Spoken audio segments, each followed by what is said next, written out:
South African consumers have had to deal with the rising cost of fuel, food and power in the last 2 years. Many turn to credit to help maintain their lifestyles. With the Reserve Bank's decision to hike rates, that lifestyle becomes more expensive. I'll have to pay more on my bond, obviously, which means I have to try to make my budget more easier for me. So it means I have to pay less on other groceries in order for me to pay bond as well. But the warning signs were there. Consumer inflation breached the target of 3 to 6% in April, coming in at 6.1%. Currently, inflation is at 6.6%. GDP in the first quarter came in negative and is expected to continue its decline. Unemployment also remains elevated. Despite the concerns, the bank felt it had to act. Household consumption expenditure remains weak, and credit extension to households is contracting in real terms. However, we do have to be mindful of second-round effects of supply-side shocks.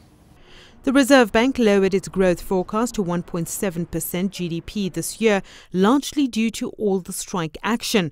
Weak export growth and wage inflation is placing further strain on the economy.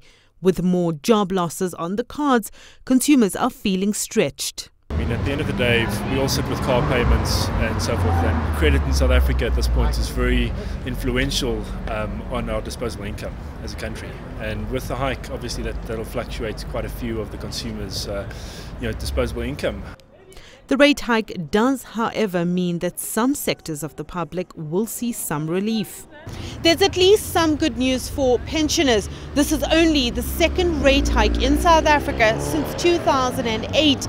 Pensioners have had to deal with lower payouts as the Reserve Bank kept rates low in order to help stimulate this economy. However, pensioners say that with the rising cost of living, this hardly makes a difference. No, the increase doesn't help us so much, because if you get the increase, everything is gone up for already. So there's nothing helping. It doesn't help anymore, because if you get the increase today, everything is gone up already. The small business sector is also feeling the pressure. It's going to affect our consumers also, because we need them to come and support our business. But then now they won't have enough disposable income to come and support us. Some economists believe an economic recovery may take some time. Given the fact that 60% or close on 60% of economic growth in this country is generated by the consumer, it's difficult, as I say, to see how we can climb out of this unaided. Although there is hope that the government will act speedily to remedy the problems at hand. We need, as a matter of urgency, to start implementing the National Development Plan, rather than just talking about it. It's been around for 3 years now, since Trevor Manuel tabled it, and what we need to do now is start implementing it. In the meantime, the Reserve Bank says future rate hikes will depend on the domestic and global environment. The fighting in the Middle East and a weak exchange rate might force the bank to hike rates again in September. Sumitra Naidu, CCTV, Johannesburg.